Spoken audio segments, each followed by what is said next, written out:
Hey there, friends and enemies, Joe here again, and today I want to talk about the Warlock exotics I'm most excited to use once season of the Deep Drops in Destiny 2 next week. I am very hyped about all the changes we're getting. We got super and ability changes, we've got exotic armor changes, new artifact perks to check out, and I wanted to kind of combine all that and look forward at what exotics I'm most excited about trying out. Not necessarily them being the absolute meta usable in the Grandmasters or whatever, although I think we're at the stage in Destiny 2 where the Grandmasters are beatable with a lot of different builds, even if it's not the perfect build or the most OP exotic.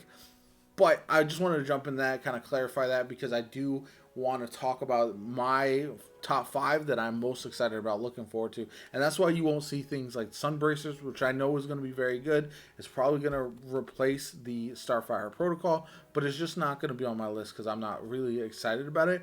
Nezarec Sin is another one, Crown of Tempest, all of these exotics that I'm going to make builds on, but after I do the ones that I'm going to start with. Same thing with Fallen Sunstar. I think this is a very good one, but I'd rather check out Verity's Brow. This is number 5 for me. Energy weapon kills boost grenade damage, and we know we're getting some artifact perks for the Arc Warlock that buff the grenade energy, and I feel like you're really going to be able to synergize this well and use it pretty consistently, so I'm very excited. I recently made builds with the Verity's Brow already, and now it's just going to add additional flexibility. I can essentially never take this off if I don't want to. I can use it with the Void artifact perks. I can use it with Strand. I don't think it really works with Strand that well, but any energy weapon kills. So if you want to use a Void weapon with a Void subclass, etc., kind of works out perfectly to use those in tandem. And Verity's Brow is actually very nice. I really enjoy it. Next up, we're going to talk about one that, again, I will never have to take off if I don't want to, Getaway Artist. Now, this one, I can already tell you, is going to be a menace in PvP. You pop this early, you're going to be amplified, you're going to get the juiced up artifact perks from being amplified. This thing might be annoying, and you'll definitely see me rocking it at times during Iron Banner. But in PvE, I think with the changes to some of the things that we're seeing in PvE, some of the super changes and all that kind of good stuff, I think this could be justifiable across even endgame types of content, because that additional damage that it does, being amplified as well, and the bonuses that gives you, I think works out very well, and you can essentially be always amplified if you kind of create your build correctly. If you get something, maybe you have a weapon that's generating ionic traces consistently, it can just be absolutely insane. And that's why I think Getaway Artist is going to be one of those exotics that I'll put it on and just forget about it and use it all the time. I am very excited for the rise of this in all types of content, and I'm going to be using it a ton.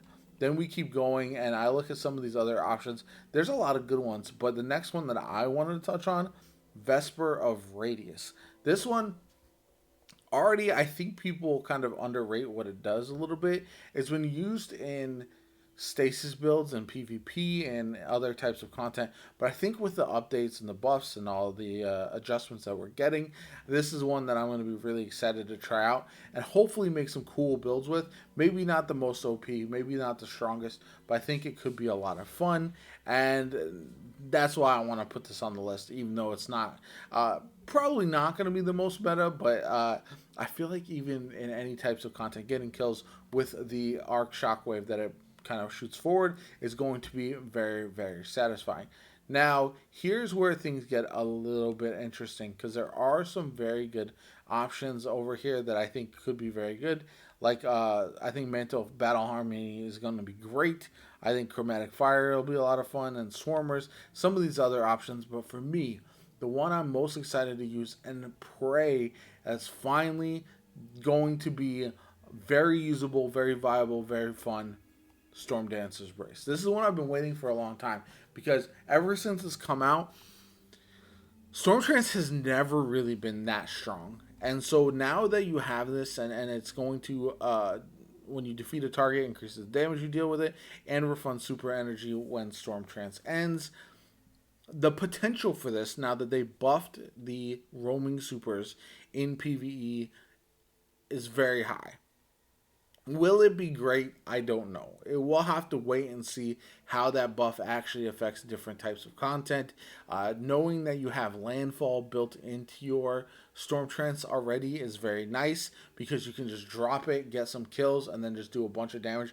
Especially if there's big yellow bars and champions and stuff nearby. Teammates able to stun the champion, you'll be able to use Storm Dancer's Brace to really destroy waves of enemies. And this is one of those exotics that I do wish Destiny had more activities that had high density enemies, because I feel like this one could be absolutely insane. You could just farm ads with it, and it would be a lot of fun.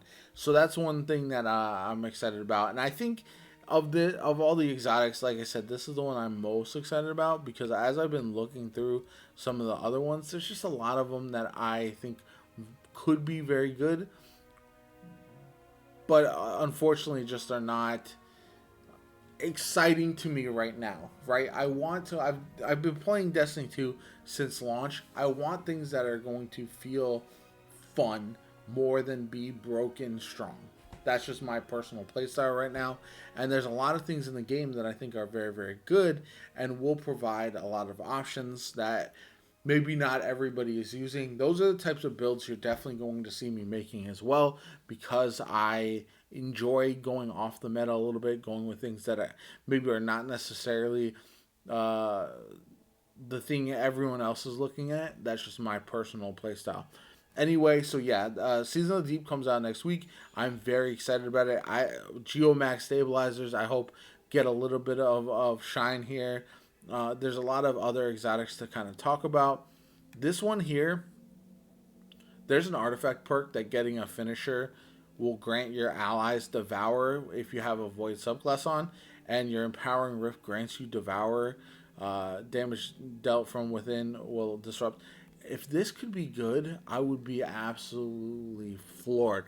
And this is one that, again, I'm not excited about it because it hasn't really shown in the past to be very good.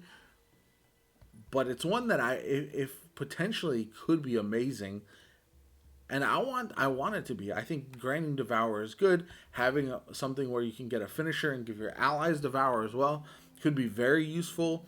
And then overall being able to disrupt combatants as well is also very nice. So I know I went a little bit of tangent about second filaments there, but that's just one that that's more wishful thinking, honorable mention than actually anything that I think is going to be very good.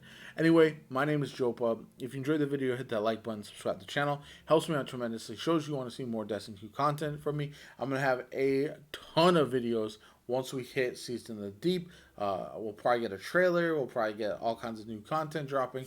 So I'm very excited about all that. I hope you have a good one, and I'll catch you all later.